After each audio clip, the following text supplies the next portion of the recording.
Nomination d'un consul kényan à Goma. Quels sont les dessous des cartes de cette actualité? Ce sera le premier sujet du jour. Deuxièmement, on a vu les images des autorités parallèles qui dirigent le nord et le sud Kivu, arborer un drapeau national avec mention Kivu. Beaucoup ont interprété cela comme étant des éléments, des signes qui amorcent déjà la balkanisation. D'autres encore ont vu en cela déçus sous ce drapeau, disons, République du Kivu. On va donc y revenir à ce sujet. Quand est-ce que le drapeau national peut-il avoir des mentions? Des informations circulent dans tous les sens. On va devoir analyser cette question. Ce sont les questions principales, mais on ne va pas oublier d'évoquer les questions qui sont également essentielles, mais qui ne sont pas mentionnées dans ces deux thématiques. On est libre de pouvoir échanger République. Mesdames et messieurs, nous sommes avec trois invités sur ce plateau, avec qui nous allons devoir analyser ces deux principales thématiques. Je commence par ma droite, monsieur Thierry Moukelekele, qui est journaliste et nous fait souvent l'honneur d'être avec des deux nôtres.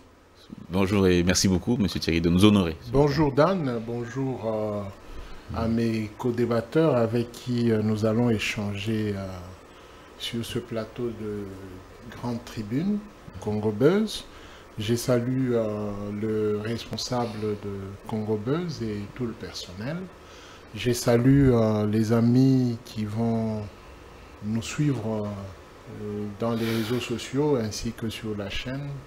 Aussi mes amis de la prison militaire de Ndolo. Chaque fois, je rappelle qu'il y a toujours un Dieu. Et Dieu, un matin, il arrive à agir. Peu importe ce que vous avez fait, mais ayez le courage parce que c'est Dieu qui est le pardon. Donc aussi à tous les amis dans toutes les prisons, parce que je ne sais pas avoir l'idée sur toutes les prisons, mais mon combat et ma pensée va toujours dans le sens où la justice doit être équitable et la détention doit demeurer régulière. Donc voilà dans l'entame pour ce matin. Merci bien. Merci bien, monsieur Thierry Moukelekele. Monsieur Henri Tchimbalanga, bonjour et merci également de nous honorer dans cette émission. Grande tribune encore une fois.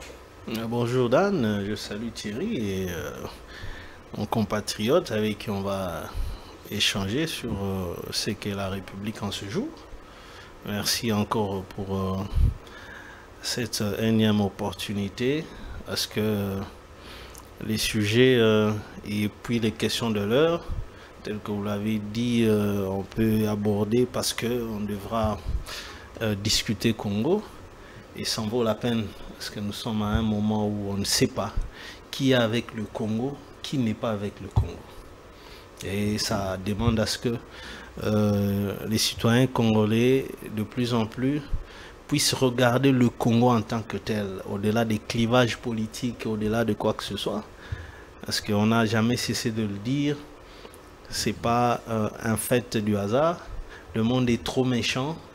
Aujourd'hui, si on dit même à Zelensky par Trump que tu dois oublier, il ne faut plus revendiquer la Crimée, c'est déjà, ça doit appartenir à l'Ukraine. Donc, il faut comprendre le monde, c'est un monde des capitalistes, c'est un monde de la souveraineté ne s'applique qu'à celui-là qui est capable d'abord de se défendre.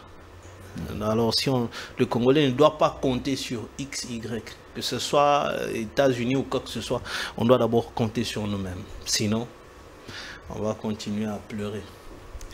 Merci beaucoup, monsieur Henri Tchimbalanga. Un troisième invité qui fait ses débuts à Congo Buzz, monsieur Joseph Nkongolo, analyste. Merci beaucoup, monsieur Joseph, de répondre à notre invitation également. Merci pour cette occasion, cette opportunité que vous m'offrez de me faire entendre à travers vos ondes. Je crois que je veux me prêter à toutes vos questions et apporter une opinion qui doit devoir aussi améliorer l'opinion de ceux qui nous écoutent.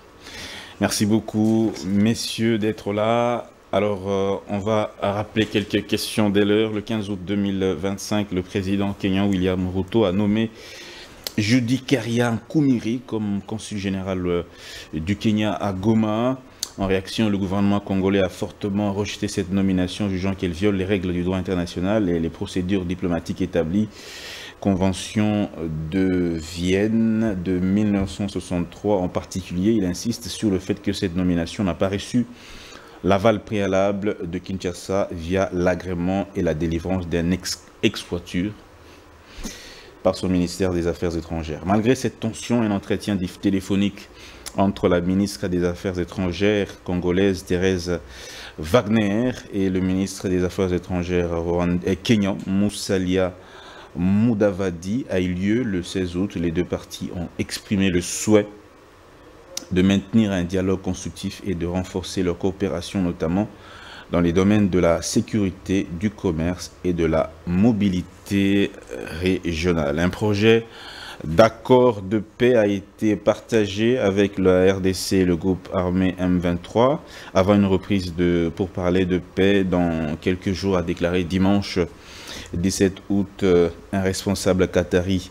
proche des négociations à Jeune Afrique. Dans le cadre de cet accord, les deux parties avaient convenu d'élaborer un ensemble de mesures, notamment un mécanisme d'échange de prisonniers avant d'entamer le 8 août dernier des négociations en vue d'un accord de paix global devant être signé au plus tard le 18 août. C'était prochain, mais le 18 août passé. Nous sommes le 18 août déjà, c'est aujourd'hui, le 18 août. Mais sur le terrain, aux environs de la localité de Moulamba, les violences se poursuivent et ont gagné en intensité. Ici, à Kinshasa, le ministère de l'Intérieur a adressé une convocation au secrétaire général du parti politique Ensemble pour la République de Moïse Katumbi, ce après les conclaves de ce parti politique organisé en Europe. Voilà, on va revenir à d'autres questions d'actualité, questions de gagner le temps. Je vais rapidement donner la parole à mes invités. Je commence par cette question de voilà, consul kenyan nommé à Goma. Comment interpréter cela? Comment comprendre cela? Chacun a abordé cela de sa manière, selon ses connaissances. Mais ici, on va écouter nos invités. Alors, M. Henri Chimbalanga, quel est votre avis par rapport à cela? Comment percevez-vous cet acte de la part du Kenya? Je crois que d'abord le Kenya, dans ce cas-là, aurait violé même la Convention de Vienne, toutes les réglementations dans ce domaine-là, parce que le Kenya, en tant qu'État, ne devrait collaborer qu'avec un autre État. D'abord, de principe. Ça voudrait dire, pour affecter un diplomate, ou parce qu'il s'agit d'un consul général, il devrait être accrédité ici à Kinshasa. Alors, Goma n'est plus sous l'autorité de Kinshasa. Ça, c'est un fait.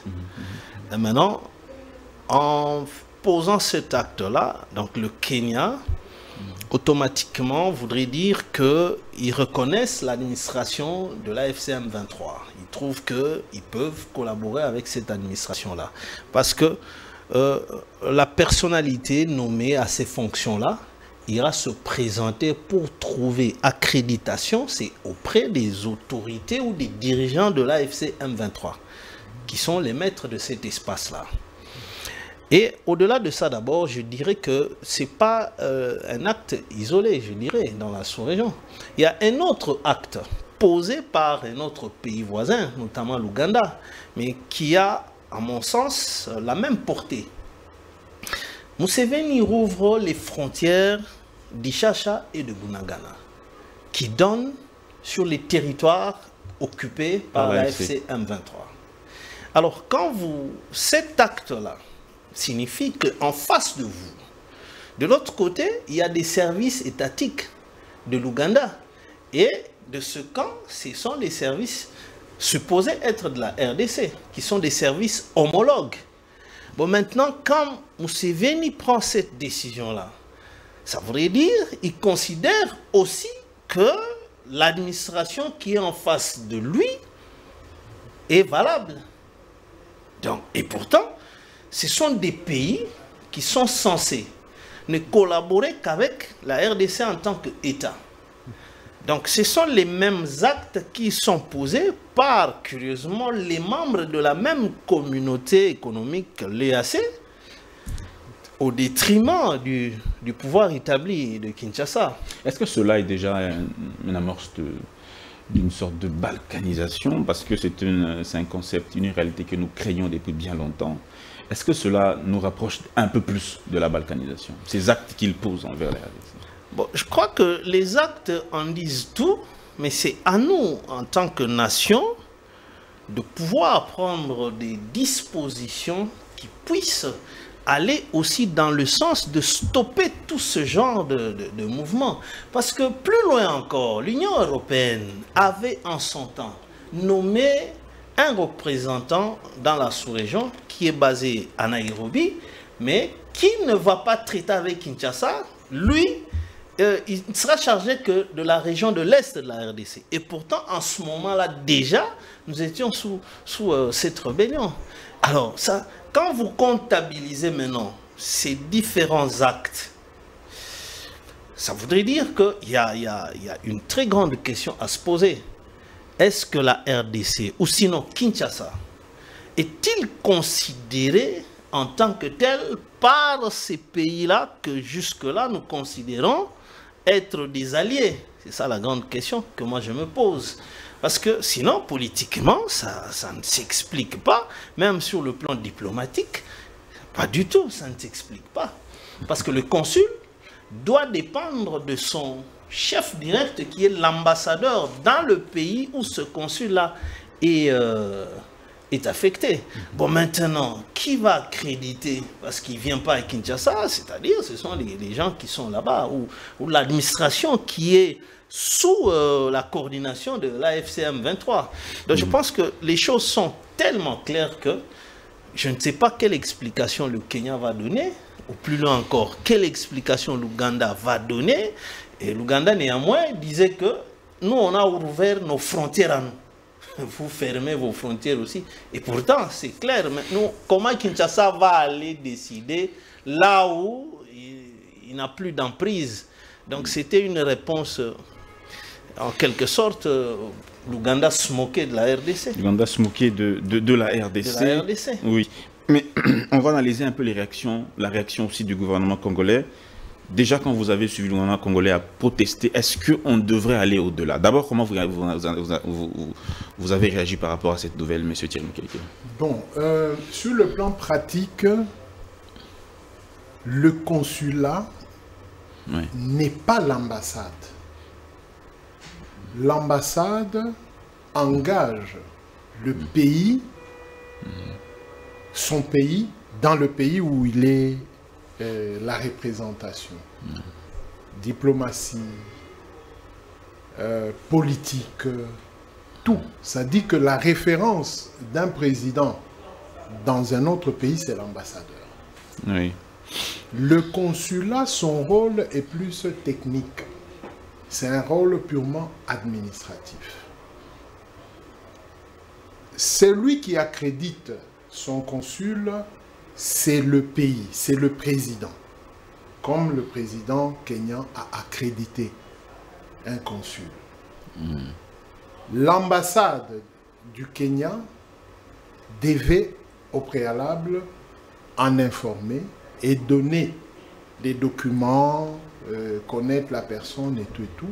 Et enfin, la RDC devait procéder à l'acceptation ou chercher à des modifications que cette personne, par rapport à nos contacts, à nos rapports, nous ne trouvons pas que cette personne elle est bonne pour la représentation. Ici, nous devons tirer très attention. Goma, c'est un territoire de la République démocratique du Congo, selon tout le monde, sous occupation. Mais dans nos relations diplomatiques, que ce soit avec le Rwanda ou le Kenya, il n'y a jamais eu de rupture.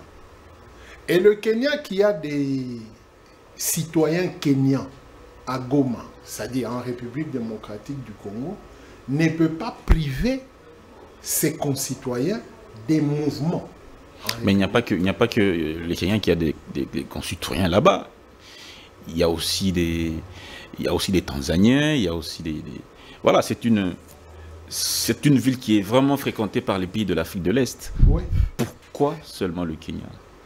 Pourquoi la France venait de nommer un consul aussi en Russie, pendant que la Russie est sous sanction européenne? Le 11 août, je viens de lire, Emmanuel Macron a nommé un consul en Russie. Le rôle du consul est purement technique. Ça, c'est la loi internationale de 1961, 1962, 1963. Il faudrait que nous soyons souples dans ce que nous essayons de comprendre. Quand vous suivez Henri, je comprends. Mais ici, moi, je parle de la généralité. Le consul est accrédité par son président. Et le pays où il est accrédité, c'est là où intervient maintenant l'acceptation ou le rejet. Et le Congo n'a pas accepté jusque-là. On n'a même pas été saisi par le Kenya. Non, pour une accréditation, ça ne demande pas la saisine. La saisine, c'est pendant que lui vient, l'ambassadeur vient vous présenter que c'est lui-là qui va nous représenter dans tel territoire. C'est elle. Et nous devons aussi donner notre aval. Mais c'est ça. Partant de la souveraineté de la RDC, nous sommes... Est-ce qu'on se comprend à ce niveau-là? Je comprends. Non, il faudrait qu'on se comprenne. Oui. L'accréditation d'un consul ne dépend pas du pays où il est envoyé. Ça dépend de son président. C'est lui qui accrédite. Maintenant, l'autre étape, c'est cette étape où vous évoquez que la RDC a réagi. Elle a réagi contre quoi? Contre l'accréditation? Non, elle n'en a pas le droit. Contre la présence, oui. Elle peut, on a vu, même avec l'ambassadeur du Rwanda qui était ici, on a vu des Congolais qui ne voulaient même pas de cet ambassadeur rwandais, mais le gouvernement congolais a protégé cet ambassadeur rwandais ici, à Kinshasa. Y a-t-il violation de la Convention de Vienne par le Kenya, oui ou non, monsieur? Non, il n'y a pas de violation, jusque-là. Mais l'article 4, l'article 9, l'article 12, qui sont invoqués notamment par les services du ministère des Affaires étrangères, sont beaucoup plus éloquents. Ils disent que... ils évoquent l'article 4, ils disent un État ne peut établir un poste consulaire qu'avec le consentement préalable de l'État de résidence. C'est l'article 4. Oui. L'article 9, il dit l'envoi doit demander l'agrément préalable de l'État de résidence avant de nommer un consul général. Oui. L'article 12, après l'agrément, l'État de résidence ouvre un exéquator, je ne sais pas comment on prononce ça, livre un exéquator, c'est-à-dire une autorisation officielle au chef de poste consulaire nommé. Mais là, nous sommes à quelle étape? Après l'accréditation. Si la République démocratique du Congo estime que ce consul ne peut pas fonctionner, c'est à la République. Mais la République ne peut pas interdire à l'autre République d'accréditer. Non. Je donne un exemple, je l'ai donné encore une fois. Entre journalistes, quand Congo Buzz, c'est qu'il y a une manifestation. C'est Congo Buzz qui accrédite les journalistes. Vous arrivez au Parlement, la sécurité tchèque donne... Bon, la tête de Dan ne plaît pas au président de l'Assemblée parce que Dan est trop critique. C'est à l'Assemblée de réagir. Mais Congo Buzz accrédite, c'est de son droit. Maintenant, dès lors que l'Assemblée va réagir contre Dan, l'Assemblée va se référer à Congo Buzz que je ne veux pas de Dan, renvoyez-moi quelqu'un d'autre. Ou bien carrément refusé. Oui, carrément refusé. Ça, c'est l'autre étape. Mais là où nous devons nous mettre d'accord, l'accréditation d'un consul, c'est l'État qui accrédite là où il a ses concitoyens. Vous comprenez? Et c'est le président, comme j'ai lu pour le cas du président français Macron, c'est lui qui accrédite le consul en Russie et il met en mouvement le Premier ministre et le ministre des Affaires européennes et Affaires étrangères de la France. Merci beaucoup. Mais en Russie, la Russie et la France ont déjà d'ailleurs rompu leurs relations diplomatiques. Et même l'ambassade de la France en Russie est fermée.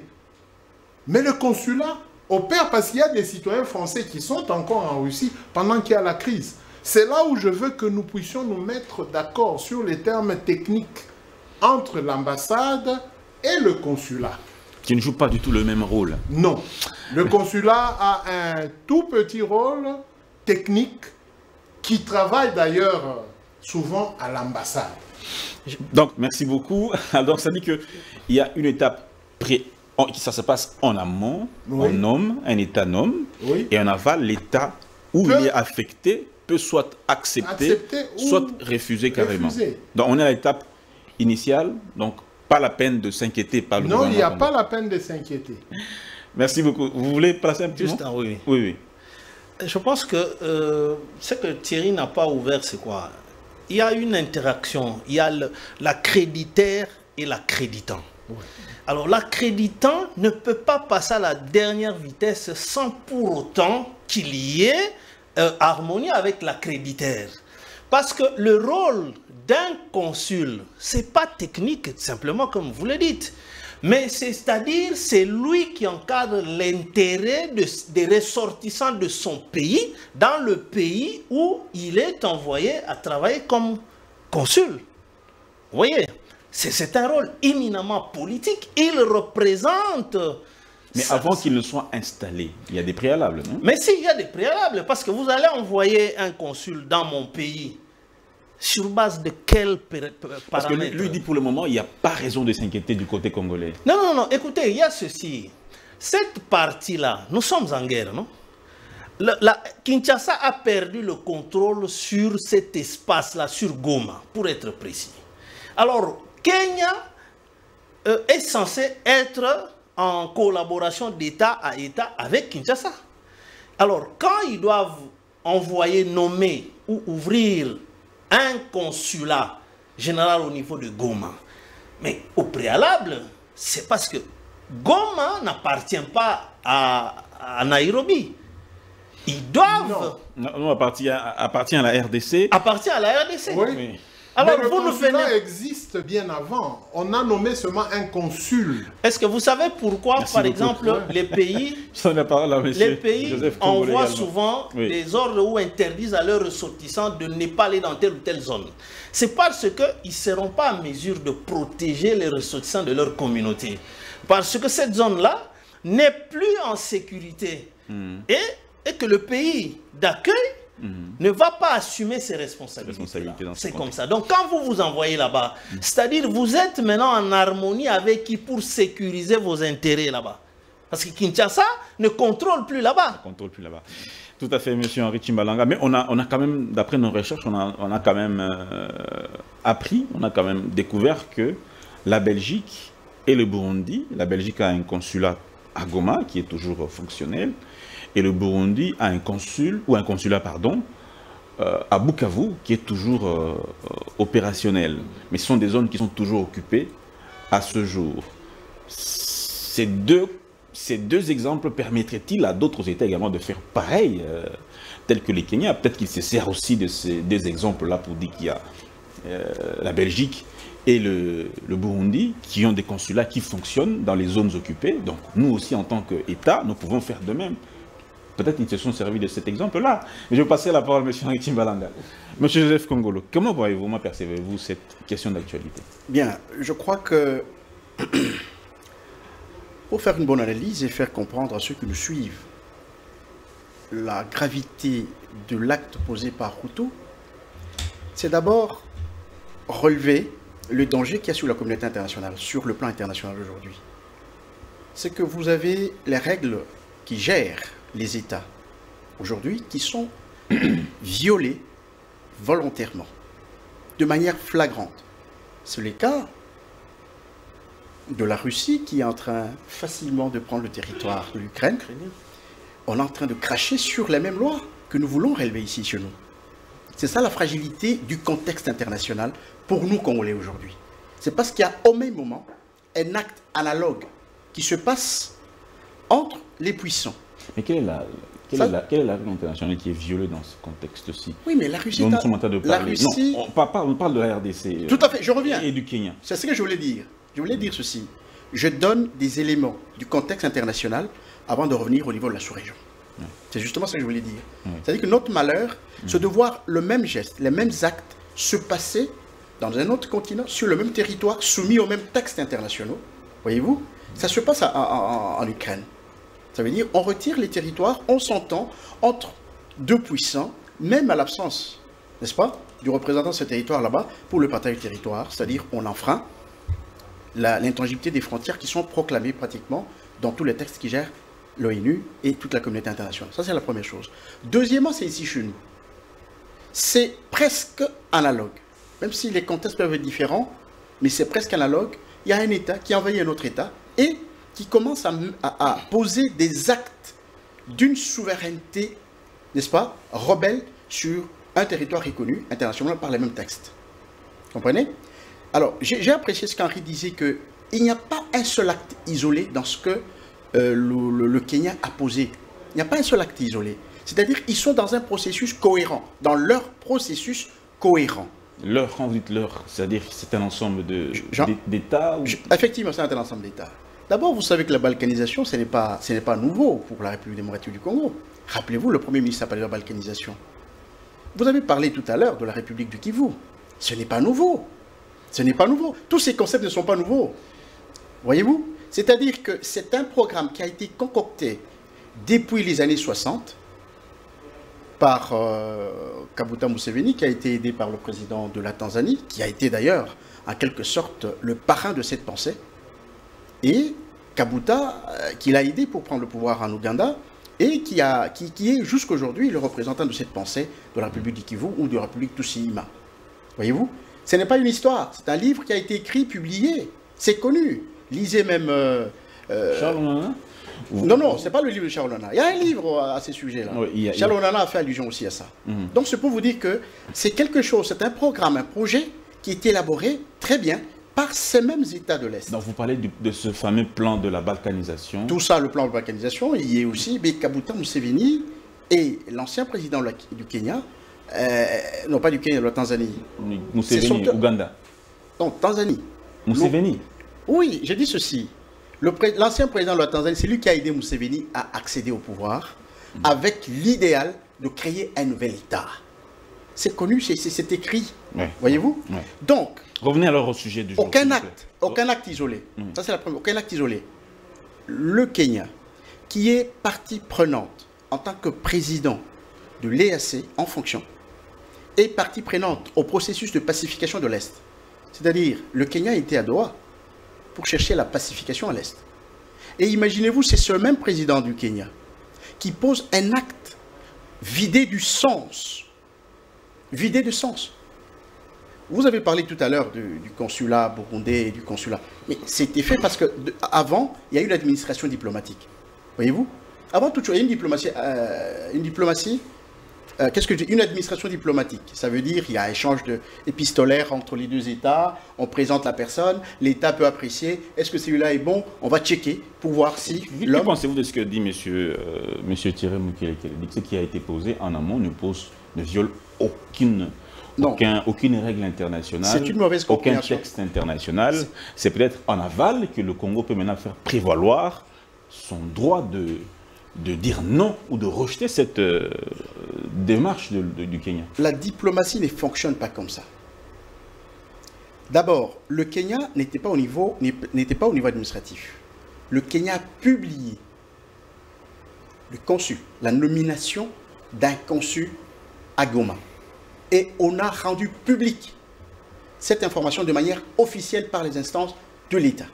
Ok? Déjà, à partir de cette communication officielle d'un État, à la suite de la nomination d'un consul sur un autre État, donc il est de notre droit légitime de répondre, parce que ce n'était pas au niveau de l'administration. C'est quelque chose qu'on a publié sur les médias. C'est un État qui a pris un acte, n'est-ce pas? Comme l'acte concerne la République démocratique du Congo, qui considère qu'aucune administration n'a été entretenue avant de nommer avant même de nommer quelqu'un. Et l'État de la République démocratique du Congo, en toute légitimité, en toute souveraineté, doit repliquer pour dire « nous ne sommes pas d'accord avec cette procédure ». C'est tout à fait logique et normal. Les États fonctionnent sur le plan diplomatique de cette manière-là. C'est ça même la diplomatie, sinon on en vient à la guerre. Merci beaucoup, M. Joseph Kongolo. M. Harold, est-ce que c'est un acte isolé ou bien cela participe activement justement à ce que d'aucuns voient comme cette volonté de certaines puissances de pouvoir mettre la main sous le Congo, je veux dire piller le Congo, tout ça, morceler les Congos? Est-ce que c'est un acte isolé ou vous l'enregistrez dans cet ensemble d'actes pour mettre la main sous le Congo? Patrice Emery Lumumba disait ceci en son temps, nous sommes en 1960. Il dit, le plan de la balkanisation de la RDC est déjà mis en marche. Il n'a pas dit qu'il sera en ce temps-là, est déjà mis en marche. Il y a eu plusieurs tentatives. Souvenez-vous de la République des volontaires le 7 juillet 1969, je crois, avec Jean Scram, Bob Denard, à Kivu. Pendant 3 mois, ils ont organisé une république là-bas. Donc, je pense que ce n'est pas un fait isolé. Il y a eu plusieurs tentatives. D'abord, ils nous tiennent même d'autres discours à peine voilés. Macron était ici, il nous parle d'accepter de partager les richesses. Tantôt, c'est un problème d'espace qu'ils évoquent. Et en même temps, la dynamique au niveau mondial, Dan. Je suis d'accord avec Joseph parce que on ne peut pas se borner à ne regarder que ce qui se passe ici sans pour autant comprendre ce qui se passe dans le monde. C'est en observant ce qui se passe à travers le monde que le Congolais sera en mode veille. Il se dira que, ah bon, ce sont des choses qui arrivent. Donc, si nous ne prenons pas garde, ça peut nous arriver. Même dans l'ancien temps, l'Alaska appartenait à la Russie. Mais ça a été vendu aux États-Unis en 1867 ou 69. Mais le terme même balkanisation, qu'est-ce que ça voudrait dire? Il y a eu des pays du Balkan qui ont été morcelés. Et aujourd'hui, au moment où Dan et moi, Joseph et Tissé Thierry, eh bien, on dit à Zelensky, qui croyait que l'Europe et les États-Unis vont le défendre, mais c'est Trump qui lui dit maintenant que tu dois oublier, tu ne dois plus revendiquer la Crimée, qui a été annexée par la Russie, je l'ai dit, et maintenant, Poutine a le culot de dire ouvertement qu'il doit me laisser Donbass. Monsieur Henri Tshimbalanga, vous avez évoqué certains comportements des États internationaux, des États voisins, notamment qui sont dans l'EAC. Hein. Oui. Vous avez parlé de l'Ouganda, vous avez parlé du Kenya, et même du Rwanda qui, à longueur de journée, il manque du respect publiquement à la République démocratique du Congo. Quelles sont les causes? Mais les causes, c'est d'abord du fait que, vous savez, on n'avait pas une politique nationale sur les deux plans, interne et externe. Parce que nous avons deux sûretés, la sûreté intérieure et extérieure. Regardez, on a pris une mauvaise décision ici en adhérant à l'EAC. Dan, tu es témoin ici. Je demanderais même à vous de peut-être réactualiser les émissions qui, à l'époque, nous ont valu beaucoup d'injures, que voilà, et ainsi de suite. Et pourtant, au lieu peut-être de chercher à nous interroger que pourquoi tu t'adresses au président de la République qu'il doit abandonner son idée d'adhérer à l'EAC. J'aurais eu le temps de me justifier. Je n'étais pas seul, il y en avait plusieurs qui ont aussi compris cela. Et aujourd'hui, ce sont les conséquences. Parce que cette histoire-là de l'EAC, Moussa avait refusé d'adhérer parce qu'il avait compris que d'abord, ils vont venir disposer de nos terres. Ça avait même pris Félix Tshisekedi au piège quand il a même déclaré que pourquoi se battre pour des lopins de terre. C'était en perspective de notre adhésion à l'EAC. Mais maintenant, vous savez que l'Ouganda, si j'ai bonne mémoire, avait déjà déplacé les bornes en interne. Jusqu'aujourd'hui, est-ce qu'ils ont déjà... On a déjà trouvé solution à ça. On a des problèmes avec l'Ouganda. Mais jusque-là, on a... Donc, c'est pourquoi moi je dis que ce ne sont pas des actes isolés. Celui-là a fait et l'autre aussi. Fait aussi. Elle est complice. Nous sommes avec l'Ouganda ici. au motif qu'il y a une opération conjointe, l'UPDF et les FARDC pour... Traquer les ADF. Mais les ADF, hier d'ailleurs, il y a eu encore 40, une quarantaine de morts, oui. Par les ADF. Oui. Mais au juste, quelle est la nature Après Commanda, ils ont encore tué. Et pourtant, c'est plein de militaires UPDF. Donc Kinshasa ne maîtrise plus l'effectif. Parce qu'ils ne font qu'entrer. Alors c'est comme ça qu'ils peuvent nous occuper et pour finalement nous dire que nous disposons de ces terres. Merci beaucoup, monsieur Arichibalanga. Donc ce n'est pas un acte isolé, on doit être vraiment en mode veille, le Congo doit être debout, sinon nous risquons de vivre quelque chose dont nous avons été avertis depuis Patrice Emery Lumumba. Donc on ne devrait pas du tout adhérer à l'EAC. Hein. Non. Une très mauvaise idée. C'était une mauvaise idée.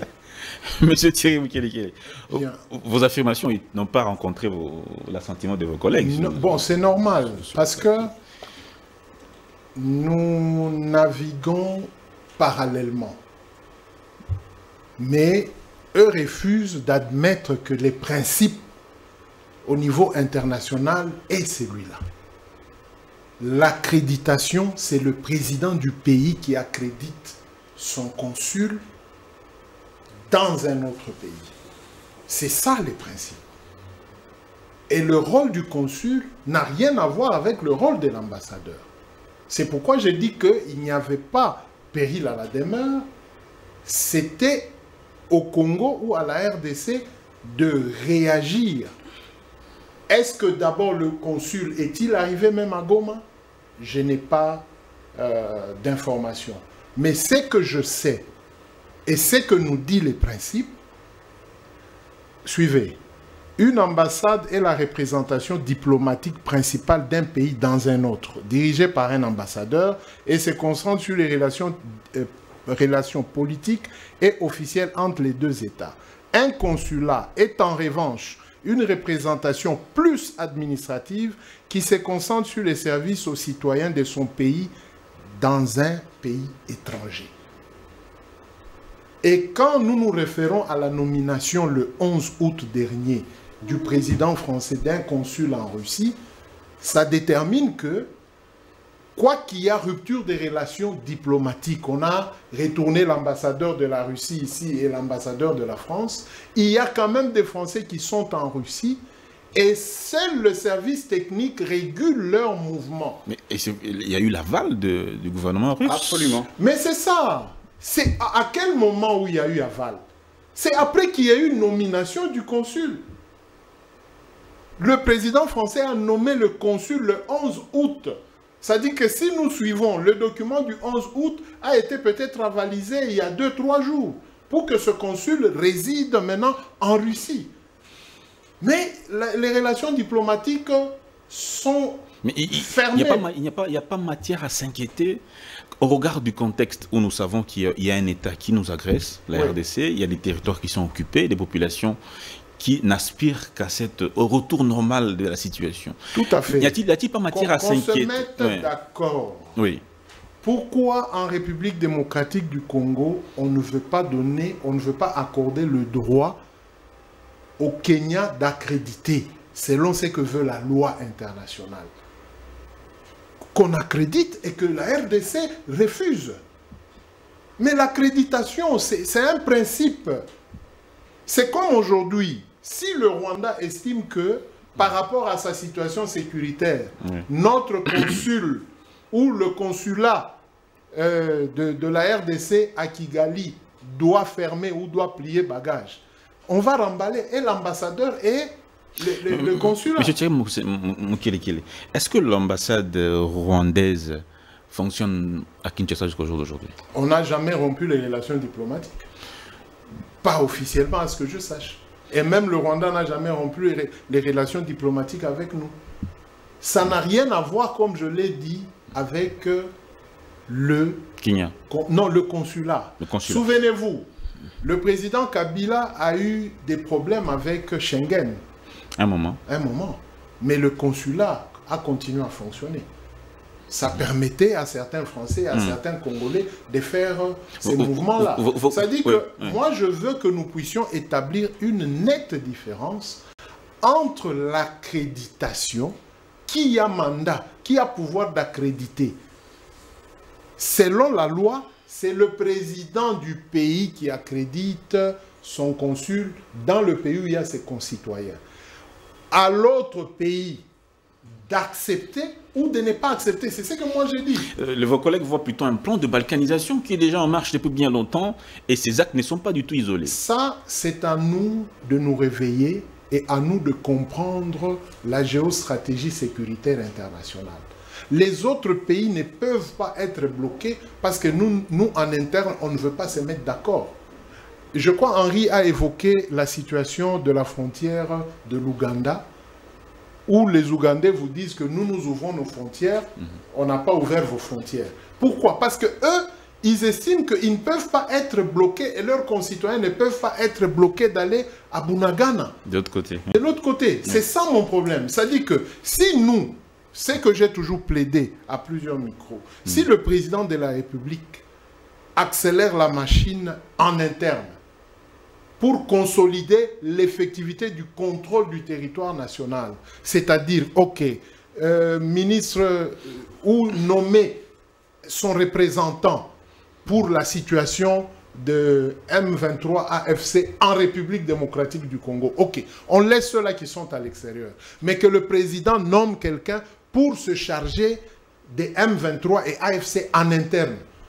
Et on va voir si l'AFC va arrêter le représentant de Kinshasa qui ira à Goma. Parce que les pasteurs, les prêtres vont à Goma et ils rentrent. Mais si le président délègue quelqu'un, dire que va d'abord discuter avec eux pour que moi aussi je comprenne selon eux. On ne va pas l'arrêter, mais eux aussi, si nous faisons, si Kinshasa fait cela, eux aussi veulent son CD. C'est au président de décider. De décider, d'ouvrir un corridor sécurisé. C'est comme ça que ça s'appelle. Je chute en disant ceci. Je suis arrêté à l'ANR parce qu'on m'accuse d'être en connivence avec Gédéon. Moi, je leur dis non, je ne suis pas en connivence avec Gédéon. Je suis de convenance. Parce que ce que vous cherchez et ce que lui cherche, moi, je viens de comprendre. Mais nous nous convenons avec lui de déposer les armes parce que lui n'est pas l'État. Vous ne pouvez pas déposer les armes devant lui. Est-ce qu'il a accepté? Oui, il a accepté. La convention est passée. Qu'est-ce qu'il faut? Non, on ouvre un corridor sécurisé. Le commandant 22e région, avec l'équipe du gouverneur, avec l'équipe de Kinshasa, comme Thierry, tu es au milieu, tu nous amènes. Je les ai amenés chez Gédéon, avec la présence de la mission des Nations Unies. Ils ont parlé dans le camp de l'ennemi. Les FRDC ont pris les photos avec les Maïmaï Bakatakatanga. C'est dans les négociations. Mais tout ça, on n'avait pas mis à la place publique. Après, quand on termine cette étape-là, maintenant, on lance officiellement. Il y a des techniques qu'on utilise à la télévision pour ne pas montrer la faiblesse de l'État. Mais ici, on veut montrer la faiblesse de l'État. Non, il y a des choses qui se passent en sourdine, s'il vous plaît. Beaucoup de choses, hein? Beaucoup de choses se passent en sourdine, et ce que nous allons exposer, c'est autre chose. Mais ce qui est posé là, ça va à l'intérêt de la République ou ça menace les intérêts de la RDC? Ça irait à l'intérêt de la République si le président s'implique en interne. Parce que ce consul-là, pour qu'il y ait des mouvements, des Congolais ou des Kenyans, qui doivent quitter Goma pour venir à Kinshasa, pour ne pas se faire arrêter, c'est ce consul-là qui va nous aider. Que ces gens-là ne viennent pas s'infiltrer à Kinshasa. Parce qu'un travail consulaire, c'est un travail aussi sécuritaire comme une ambassade. Merci bien, M. Thierry Mokele. Je voudrais ajouter un élément. Oui. Il y a deux types de diplomatie. La diplomatie de type anglo-saxon, c'est une diplomatie de gestes. On peut ne pas écrire, comme la diplomatie française, latine, là où c'est la lettre. C'est la communication par épistolaire, ainsi de suite. Mais dans le système anglo-saxon, les gens présentent leur comportement par des gestes. C'est-à-dire, ils peuvent organiser des manifestations, ils refusent de vous inviter. C'est comme le cas de ce que le Kenya a posé. C'est un langage fort. Le Kenya nie la souveraineté de la République démocratique du Congo sur les deux territoires. C'est ce que ça signifie. C'est ça, diplomatiquement, ça ne peut pas se lire autrement que ça. En voulant accréditer quelqu'un sur un territoire occupé, un territoire national, dont une partie du territoire est occupée, et vous avez pris le plaisir, vous, en tant que président de l'EAC, en fonction, Vous, en tant que partie prenante dans la recherche de la paix à l'Est, vous prenez un acte de cette nature. Vous avez montré au reste du monde que moi, je ne reconnais plus le gouvernement de Kinshasa et que je reconnais la partie occupée, là où vous avez installé votre consul, sans l'autorisation, sans la reconnaissance. Votre co-débatteur a évoqué tantôt l'exemple de la France et de la Russie. S'il vous plaît, je crois qu'il n'a pas répondu à votre question, parce que vous l'avez posé, si le gouvernement russe avait reconnu ou pas. Donc ça se fait d'abord en temps de paix, parce que la France n'est pas en guerre avec la Russie, c'est-à-dire c'est une administration qui précède les actes diplomatiques. Il y a une administration. Le Congo n'est pas en guerre avec le Kenya non plus. Mais justement, mais attention, le Kenya est, aujourd'hui, le président Ruto en particulier, c'est le président de l'EAC. Il représente la sous-région, même dans les négociations de paix. La Kenya il a envoyé une délégation au niveau de Doha. Donc ici, c'est une diplomatie de geste qui montre bien que le Kenya a pris ses distances avec le gouvernement officiel de Kinshasa, et il a pris parti pour la partie occupée. Ça ne peut pas diplomatiquement se lire autrement que ça. Ça ne peut pas. Pas autrement que ça. C'est très clair. Mais que dira Nord? C'est de la même manière que Trump discute, n'est-ce pas, l'appropriation du territoire ukrainien sans Ukraine. Mais sans Poutine. Sans le président Zelensky. Ça veut dire, diplomatiquement, il a nié la légitimité de Zelensky. C'est ça diplomatique. On ne peut pas réfléchir autrement. Le cas qui s'est passé avec la nomination du consul ne peut pas se lire autrement que la distance que le Kenya a pris avec le gouvernement de Kinshasa au détriment de cette administration. Mais que dire alors de ces consulats qui fonctionnent encore sur place? Ça a été fait dans les conditions. On parle du consulat belge, du consulat c'est en respectant les règles. Ça a été respecté. Les règles ont été respectées. C'était avant que les deux villes ne tombent. Effectivement. Ça a été respecté. Je vous dis qu'il y a une administration diplomatique. Ça continue de fonctionner jusqu'au jour d'aujourd'hui. Pas effectivement. Ça dépend de. Ça ne dérange pas. Non, ça ne dérange pas. S'ils trouvent que leurs consuls sont en difficulté ou sont en insécurité, c'est à eux de récupérer leurs consuls et leur amener, n'est-ce pas, dans la partie qui est sécurisée. Alors, ce que je comprends, ce qu'il faut que vous précisiez, c'est quoi peut-être? Ceux qui sont là, vous trouvez que c'est normal, ils doivent continuer de fonctionner. Mais celui qu'on veut amener, lui, non, ça dérange. On n'a pas respecté la procédure dans la matière. Je vous dis que toute diplomatie a une administration spécifique. Ça veut dire, on envoie les documents, d'abord l'accréditation du consulat lui-même. On ne crée pas un consulat quand on veut. Non, on s'intéresse au gouvernement central qui vous donne le quitus. Et c'est à vous maintenant. Et quand vous nommez, vous respectez l'administration dans la matière. Ça veut dire, vous donnez le nom de celui qui doit occuper ce consulat, n'est-ce pas? On l'étudie. Le gouvernement central, notre gouvernement, a le pouvoir de faire des enquêtes. Que devait faire le Kenya dans ce contexte? Pardon? Que devait faire le Kenya? Qui veut peut-être protéger ses intérêts, protéger sa population. Le Kenya est dans une logique. Et il devait faire... Quelle devait être la procédure du Kenya? La procédure, c'était d'établir, d'identifier votre prétendant, votre candidat. Vous l'identifiez, vous envoyez au pays hôte, n'est-ce pas? Ou vous envoyez votre ambassade dans le pays hôte et l'ambassade se charge de transmettre, n'est-ce pas, le document auprès du gouvernement dans lequel votre consulat est accrédité. En ce moment-là, on va voir si la procédure a été respectée. Il y a des identifiants, il y a beaucoup d'éléments à l'intérieur. OK? Et après ça, notre gouvernement, qui a aussi une ambassade au Kenya, qui a des services de sécurité au niveau de l'ambassade au Kenya, doit savoir qui est-il, ces messieurs qu'on a nommés comme consul à l'est de la République démocratique du Congo. Ça se fait comme ça. Ça se fait en silence. Merci. Mais si vous prenez un tel processus, vous le mettez à la place publique et par les voies officielles, ça veut dire qu'il y a une tentation. Merci bien, M. Joseph Kongolo. Deuxième thématique, rapidement. On a perçu ce drapeau de la RDC avec mention Kivu, ce qui est plus ou moins bien lisible, hein, Kivu, mais d'autres ont vu République du Kivu, d'autres encore ont dit non, il n'y a pas République du Kivu, mais ils ont donné des exemples où on voit un drapeau se nommer Kinshasa, d'autres encore Congo central, d'autres encore au Katanga. Comment vous percevez comment interpréter cela, cette actualité? D'abord, vite fait, je dirais à Thierry que je n'ai pas nié ou ignoré j'ai relevé deux choses. L'interaction entre l'accréditant, qui est le pays d'origine, et l'accréditaire, qui est le pays hôte. Il doit y avoir interaction. Ouais. Même cette histoire de Museveni, moi je ne suis pas d'avis avec Thierry. Parce que maintenant, ceux qui doivent quitter Ishasha ou la RDC par la voie d'Ishasha pour aller en Ouganda, ils ont quels documents, quels papiers sur lesquels les services ougandais vont apposer leur entrée? Quand vous êtes à une frontière, il y a les services de l'autre côté qui doivent signaler dans votre document. Et les documents-là sont signés par quelle autorité? C'est la FC M23. Mais alors, donc l'Ouganda a reconnu l'administration tenue par la FC M23. Alors que l'Ouganda est soi-disant partenaire de Kinshasa. Donc je pense que c'est deux Est-ce que la DGDA réalités n'est pas comparée. Voilà. Est-ce que la DGDA ou la DGM de Goma signe AFC? Non, je dis les autres, non pas des autorités. Écoutez, je dis ceci. Oui. Parce que la banque de Kinshasa envoie l'argent à Goma pour que nos frères de Goma et de Bukavu soient payés par la monnaie congolaise. Non, on n'a pas encore. Non, et les banques sont fermées. D'abord, ce que je voudrais insister là-dessus, hein, pour terminer et puis répondre à la question, c'est ceci.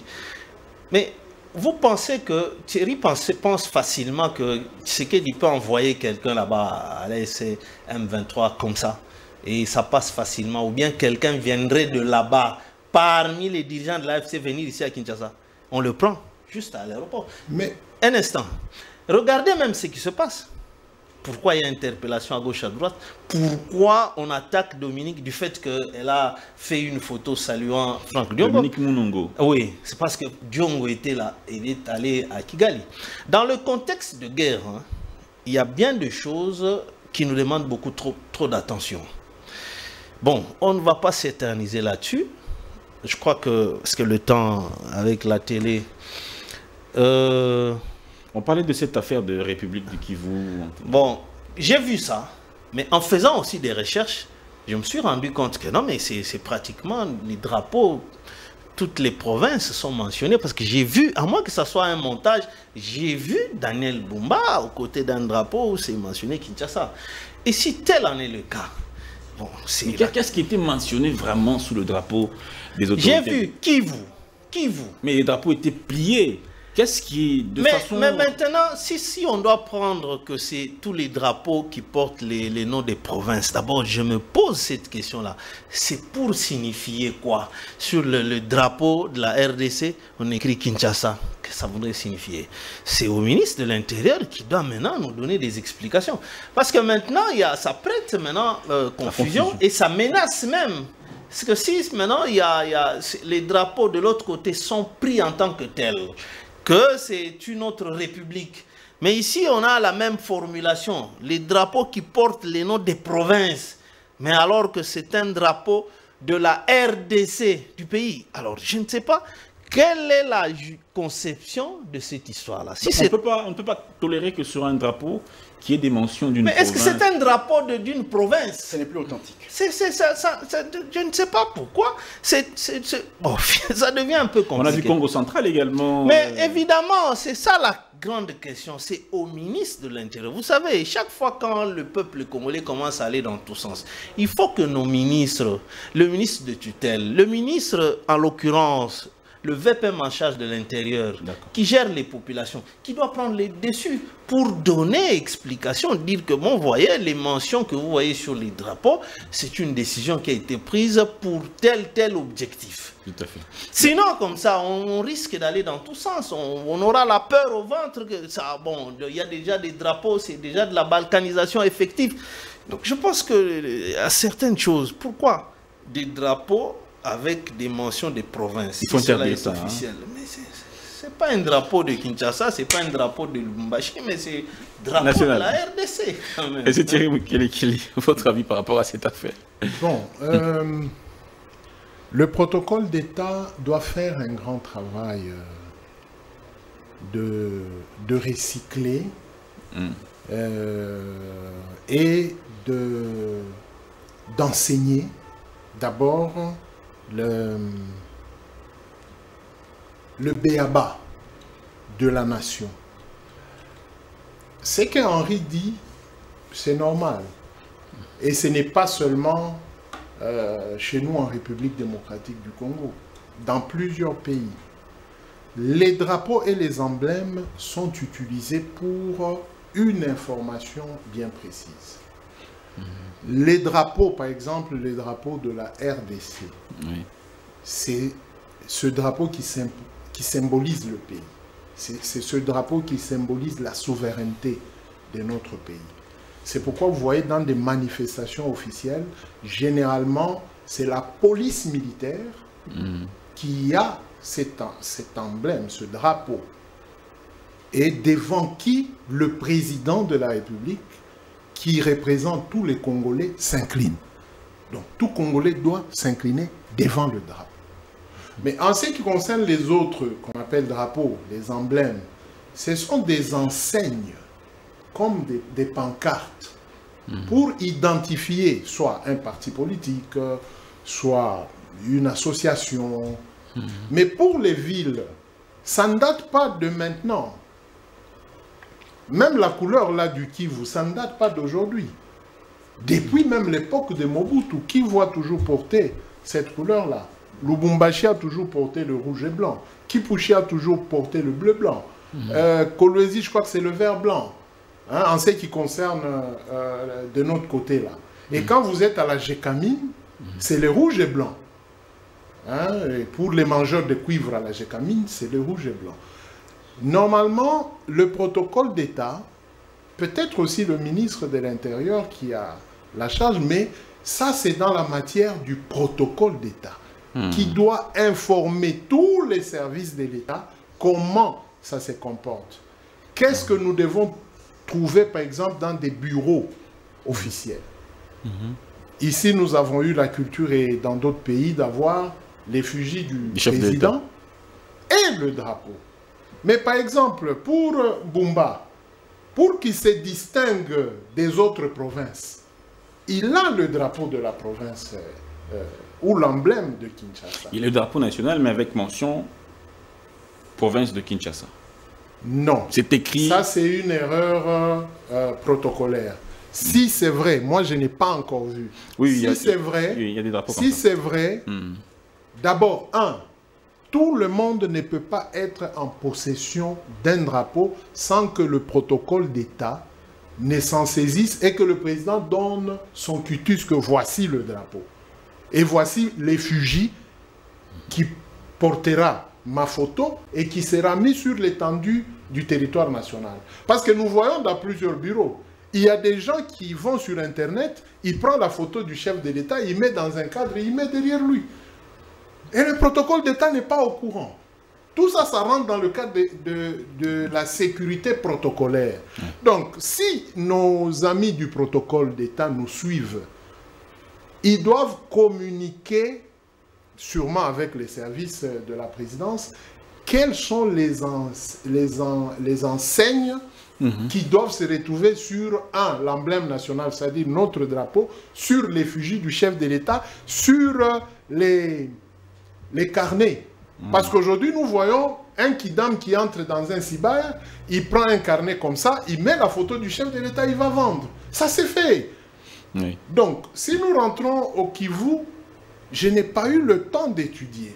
Mais l'emblème du Kivu, c'est cet emblème-là étoilé. Ça a toujours existé.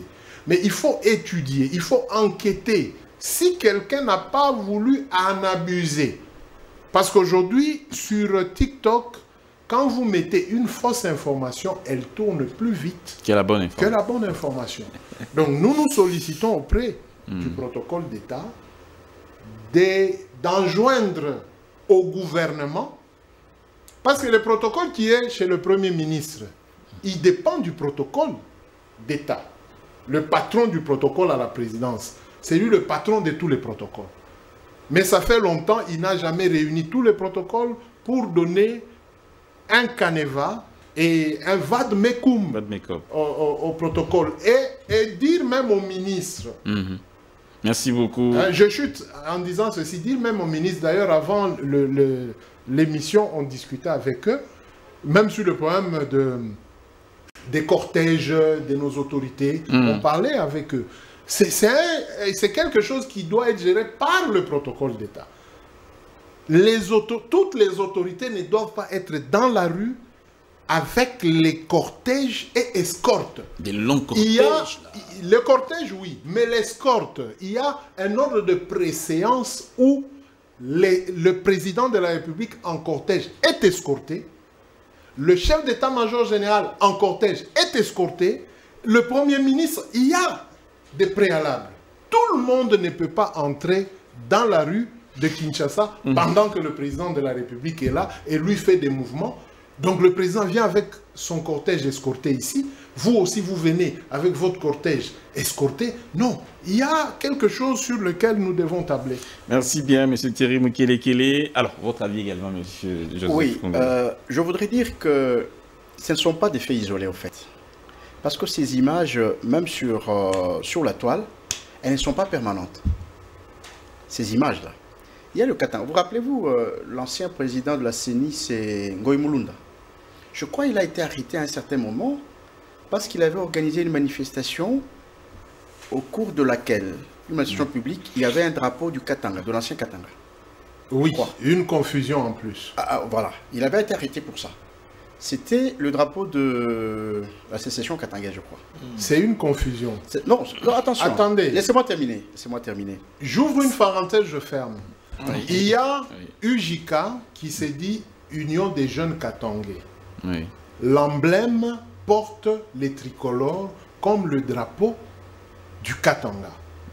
Il y a le MIRA qui est le parti de Gédéon. Ça, les mêmes tricolores comme le drapeau du Katanga. Voyez-vous? Mais maintenant, c'est comme je l'ai dit, il faudrait avoir les bonnes informations. UJK, les croisettes sont linéaires.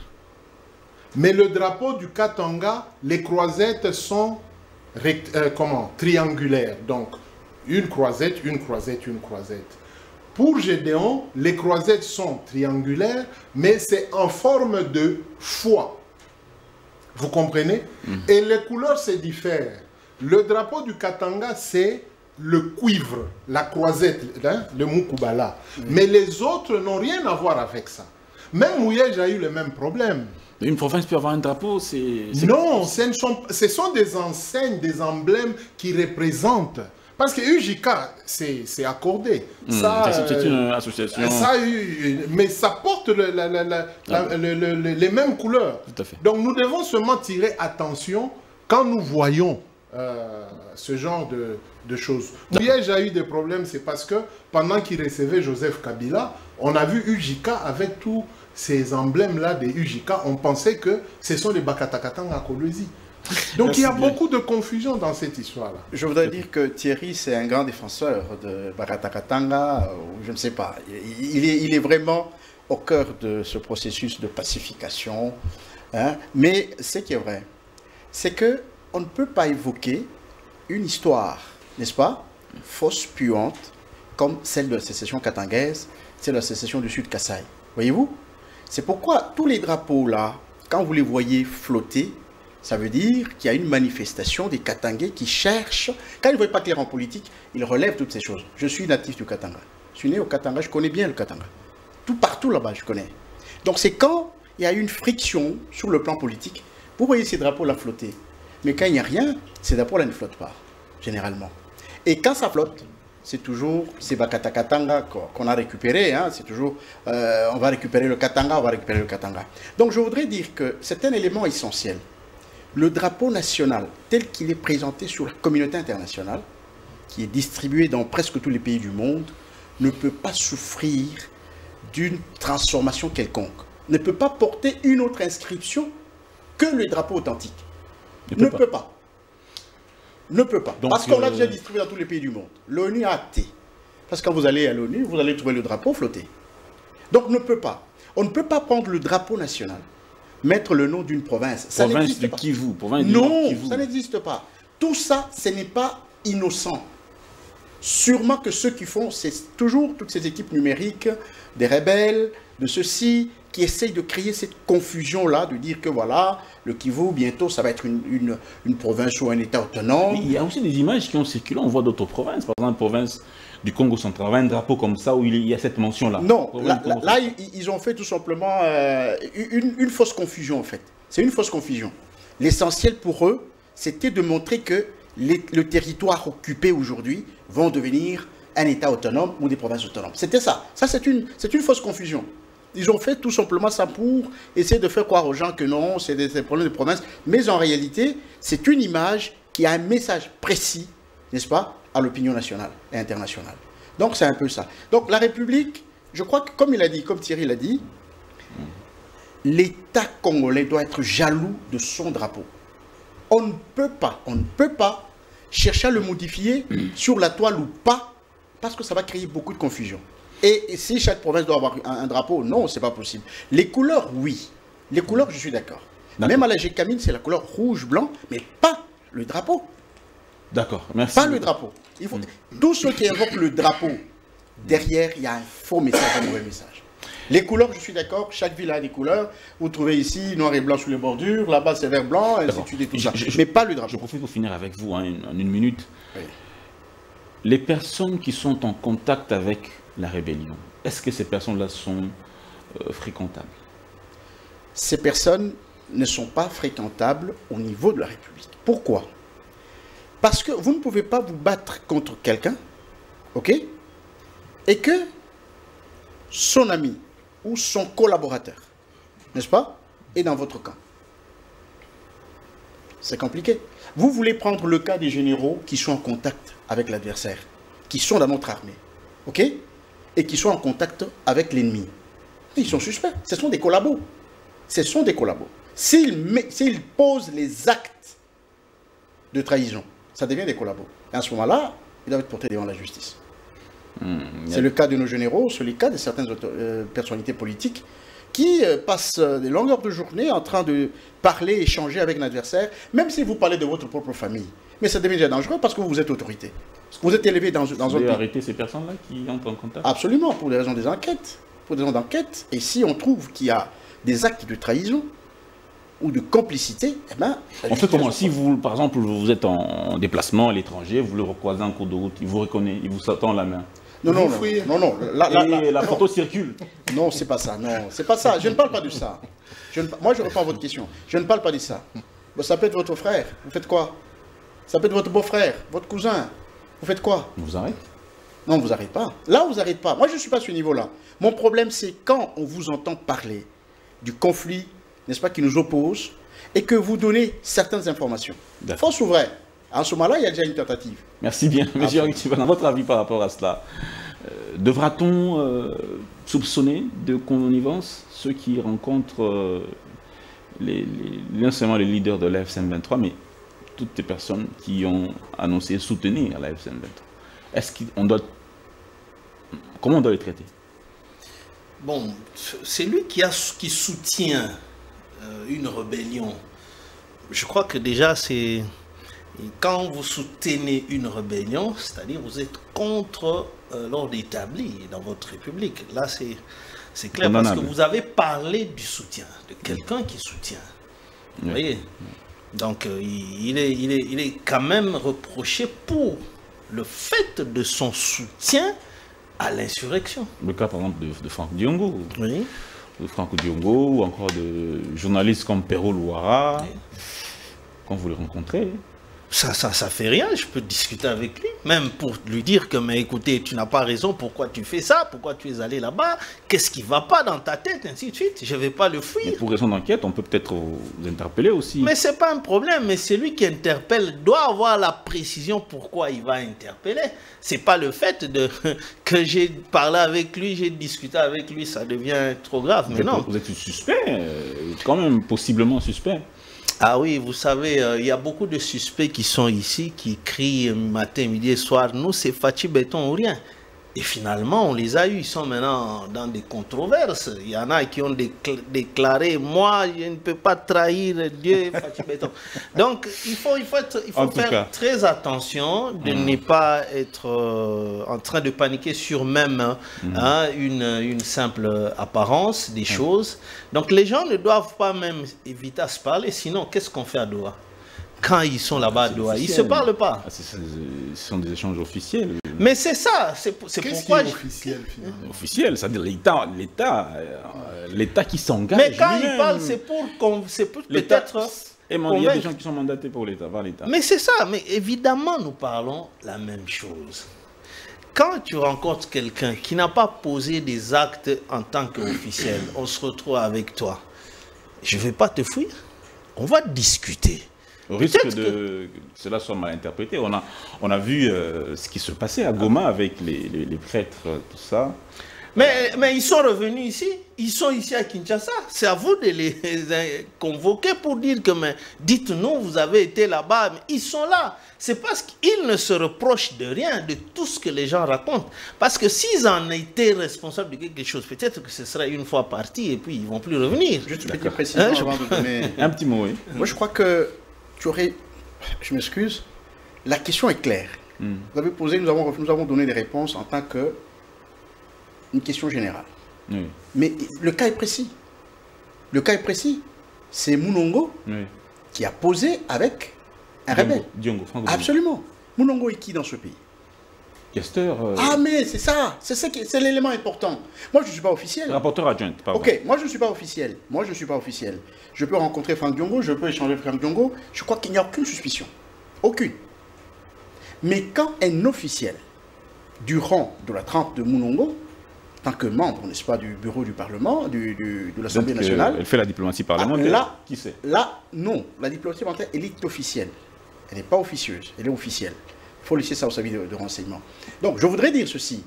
En tant que Mounongo, là, il y a des questions à se poser. C'est une officielle.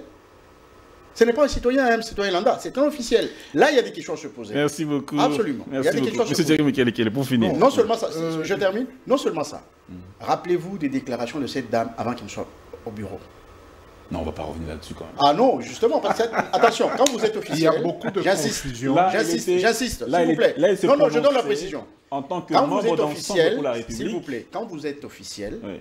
on fouille dans votre vie, on cherche votre position politique d'antan, et c'est ça le travail de vous, les médias.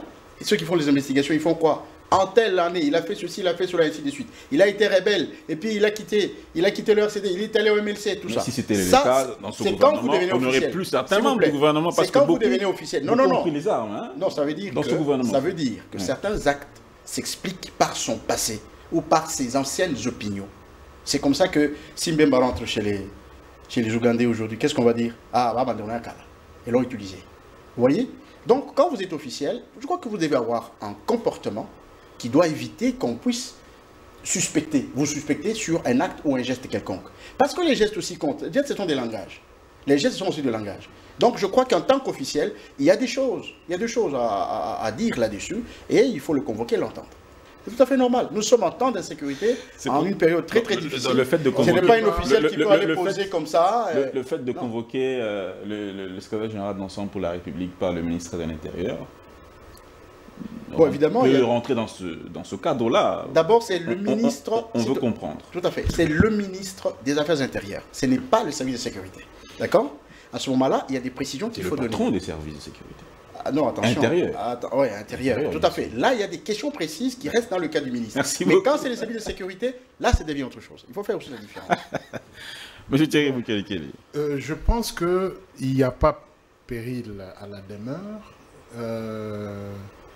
L'honorable Mounongo Inamizi a le devoir et le droit de rencontrer tout Congolais où qu'il se trouve.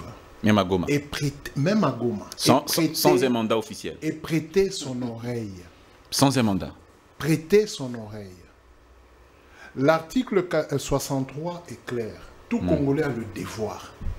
La défense peut être en interne tout comme en externe. Quelqu'un peut être violent, mais quand il me rencontre, je négocie. Et cette violence s'arrête.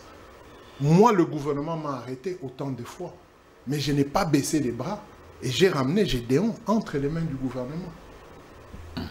Parce que moi, j'étais conscient de ce que je faisais. Il n'était pas officiel quand même. Je n'étais pas officiel. Tout à fait. Je n'étais pas officiel. Mais parce que l'officiel était en train de détourner l'attention du président de la République.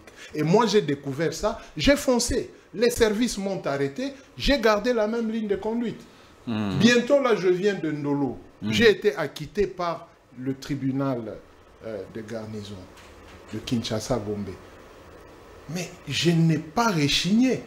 Parce que moi, je savais que pour terminer le bruit des bottes, il faudrait seulement que mes frères ici puissent parler avec le gouvernement. On en est arrivé là. Ce qui veut dire, si au niveau du gouvernement, on n'apprécie pas certains gestes, c'est normal.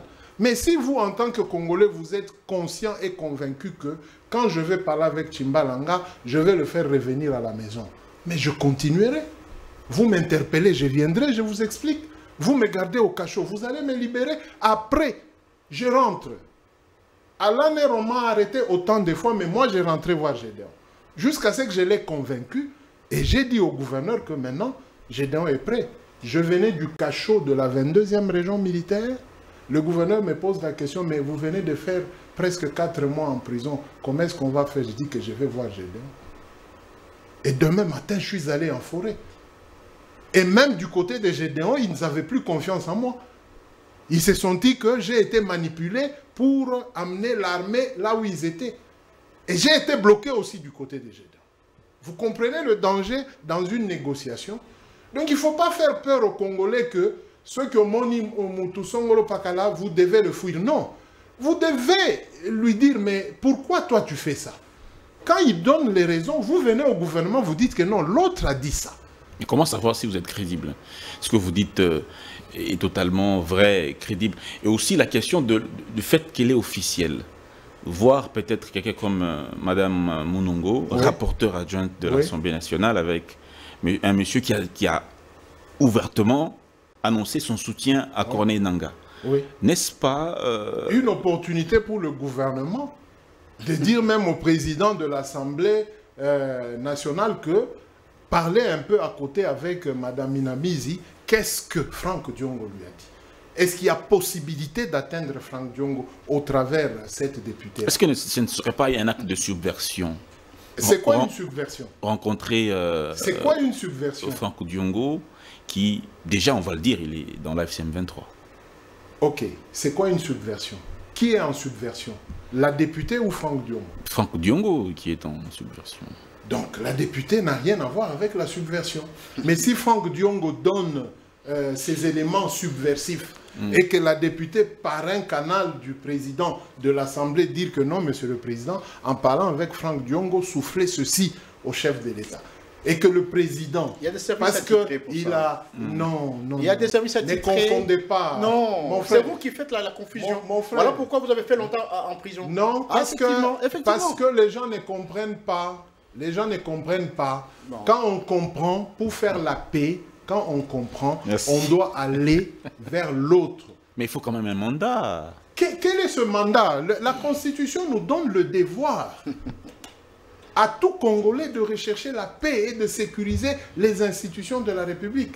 Si moi, par le langage de ma parole, je peux te ramener à la raison, où est le problème? Parce que moi, chaque fois quand j'entrais en forêt, je faisais des rapports écrits, je dépose à tous les services de sécurité. Je viens de la forêt, voici les photos, voici la vidéo, j'étais avec Gédéon. Mais quand ils ont commencé à me comprendre, je les ai facilités. Jusqu'à ce que, finalement, c'est le gouvernement, la mission des Nations Unies, ils se sont mis autour d'une table avec Gédéon, dans son camp, et on a trouvé la paix. Merci beaucoup, M. Thierry Mukele, pour ces analyses. Merci. Merci beaucoup à M. Henri Tchimbalanga. Merci à M. Joseph Kongolo également pour sa première avec nous, Congobeuse. Merci beaucoup pour la qualité du débat. C'est de la confrontation des idées que jaillit la lumière. Nous sommes tous Congolais, nous voulons tous la paix pour ce pays. C'est pourquoi nous convoquons généralement ces genres d'émissions pour permettre justement l'avancement de notre pays, la paix, le retour, la quiétude, le développement. On vous dit donc au revoir. On se retrouve prochainement sous la même chaîne.